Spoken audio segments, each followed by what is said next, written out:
TDF, 타겟 데이트 펀드, 한국말로도 타겟 데이트 펀드 혹은 쉽게 생애주기 펀드라고 불리는 상품이죠. 이 TDF가 올해 들어서만 1조 1906억 원이 유입되면서 화제가 되고 있는데요. 특히 2030들이 정말 관심이 많아지고 있다고 합니다. 특히 노후 대비를 위해서 퇴직연금을 TDF로 한다는데 이 TDF라는 상품 도대체 뭘까요? 그리고 왜 이렇게 인기가 있는 걸까요? 많이는 들어본 것 같은데 잘 알지는 못하는, 그리고 처음 들어본 분들을 위해서 오늘 스톡토크에서는 이 TDF 상품에 대해 쉽게 설명해드리고 또 어떠한 장점이 있는지 알아보고자 합니다. 안녕하세요. 저는 김영빈이고 미래의 가난에 대비하는 돈 되는 이야기 스톡토크 지금 시작합니다.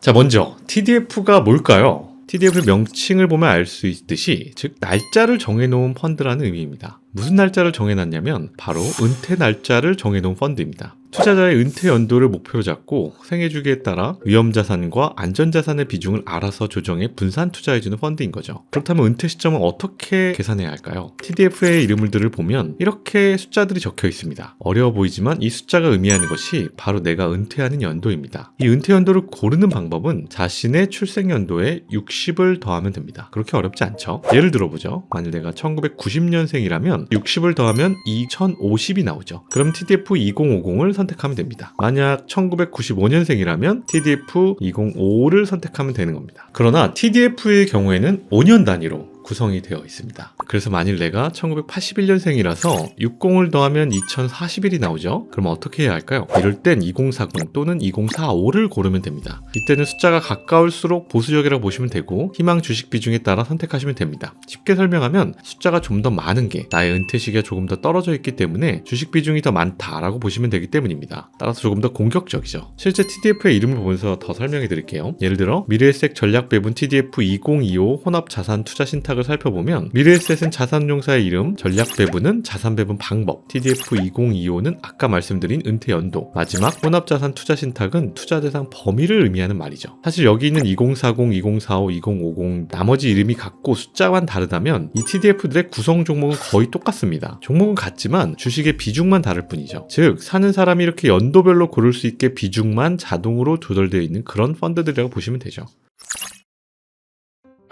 그렇다면 왜 이렇게 많이 나뉘어져 있는 걸까요? TDF가 많이 나뉘어져 있는 이유는 자산 배분 때문입니다. 매번 말씀드린 것처럼 노후 자금과 미래 가난을 대비할 때 핵심은 자산 배분이죠. TDF의 자산 배분의 핵심은요, 주식과 채권의 비중을 조정하는 겁니다. 그렇기 때문에 TDF는 젊은 청년의 시기에는 주식의 비중이 높고 채권의 비중이 낮습니다. 지금 젊은 시기에는 마이너스가 나도 어차피 장기 투자로 들고 갈 거고 나중에 메꿔질 거라 생각하기 때문에 조금 더 적극적으로 주식의 비중을 가져가서 수익률을 높이는 전략을 쓰죠. 반면에 연금을 수령할 시기가 다가오면 채권의 비중을 높입니다. 이제 긴 시간이 지나고 연금을 받아야 하는 시기에 경제 위기나 글로벌 경제 침체가 와서 내 노후 자산이 피해를 보면 안 되잖아요. 그래서 노년 시기에는 채권의 비중이 더 높아져서 나의 연금 수령에 차질이 없도록 세팅이 되어 있는 겁니다. 그렇다면 TDF의 장점은 어떤 것들이 있을까요? 우선 가장 큰 장점은 편리하다는 겁니다. 대다수의 사람들이 은퇴 자산을 어떻게 운영해야 할지 몰라서 그냥 방치하는 경우가 많죠. 지역도 분배해야 하고 자산도 분배해야 되고 심지어 시장 상황을 보면서 리밸런싱도 꾸준하게 해줘야 합니다. TDF의 장점은 전 세계의 분산 투자를 알아서 해주고 여러 번거로운 일들을 전문가들이 대신해주는 겁니다. 예를 들어 한 TDF의 경우 안을 열어보면 한 개 상품 안에 들어있는 ETF 펀드만 몇천 개를 넘어가죠. 내가 소액 금액으로 TDF를 구매했어도 그 상품은 전 세계에 나의 자산을 뿌려서 투자를 하고 있다는 겁니다. 어차피 나는 나의 노후 자산을 장기간으로 보고 투자하는 것이기 때문에 20년, 30년 뒤엔 결국은 세계 경제는 성장해 있다는 것에 투자하는 거죠. 즉 TDF는 인류의 미래에 투자한다고 보는 겁니다. 물론 그 안에 망한 기업이나 망한 국가가 나오죠. TDF는 이러한 것들을 알아서 관리해주고 거기에 맞춰서 주식이나 채권의 비중들도 조절해줍니다. 이런 것만 보면 지수 투자와 큰 차별점이 없다고 느끼실 것 같지만 아까 말씀드렸던 것처럼 글라이드 패스, 즉 나의 생애 주기에 맞춰 자산 배분을 해준다는 거죠. 결국 나 개인의 나이에 맞춰 선택할 수 있다는 것이 장점인 거죠. 그렇다면 TDF에 어울리는 사람은 어떤 사람들일까요? 저는 TDF가 운용하는데 딱히 관심이 없거나 욕심이 없는 사람들이 잘 맞을 거라 생각합니다. 특히 매번 주식시장을 보면서 개인 투자를 하거나 스스로 관리하기가 어려운 분들, 무던하게 꾸준하게 투자해서 노후를 대비하실 분들한테 좋은 투자라고 생각해요.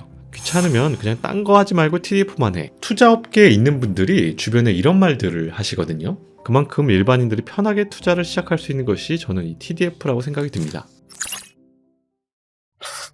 자, 그렇다면 이런 TDF가 좀 위험한 거 아니야? 이런 의문이 드실 수도 있어요. 그런데 사실 이미 연금 부자들이 넘쳐나는 미국의 경우 TDF 시장 규모가 2021년에 이미 약 2천조 원을 넘길 만큼 큰 시장입니다. 우리나라 역시 엄청나게 성장하고 있는 시장이기도 하고요. 우리나라의 경우 2019년 말 기준 2조 8천억 원이었던 국내 TDF 규모가 2022년 말 9조 원 정도까지 늘어났습니다. 아무래도 갑자기 인구가 줄어들어 저출산이 심화되고 경제도 침체되기 시작하면서 여러 노후나 연금에 대한 우려가 많아지면서 가입이 증가하는 추세인 것 같습니다. 거기에다가 세액공제를 정부에서 제공하면서 인기는 더 증가하고 있죠. 그러나 단점 역시 있습니다. 그것은 바로 미리 정해둔 비중으로 자산 배분을 하다 보니까 시장 상황과 다르게 자산 배분이 진행될 수 있다는 거죠. 예를 들어서 주식 가격이 쌀 때 주식을 팔고 채권 가격이 비쌀 때 채권을 사야 하는 상황이 벌어질 수 있다는 겁니다. 투자금이 커지는 시기에 채권 등의 비중이 높아져 기대 수익이 오히려 낮아지는 시장 상황에 맞지 않는 배분이 이루어질 수도 있죠. 그리고 여러 경제 변동성에 기민하게 반응하기 어렵다는 점과 다시 운용 수수료가 높다는 것도 단점으로 꼽히고 있습니다. 따라서 자신이 늘 주식시장을 보고 또 리밸런싱이나 여러 자산 배분 그리고 경제 상황에 맞게 기민하게 움직일 수 있는 직업을 가졌거나 상황이라면 직접 투자를 하는 것이 더 나을 수도 있습니다.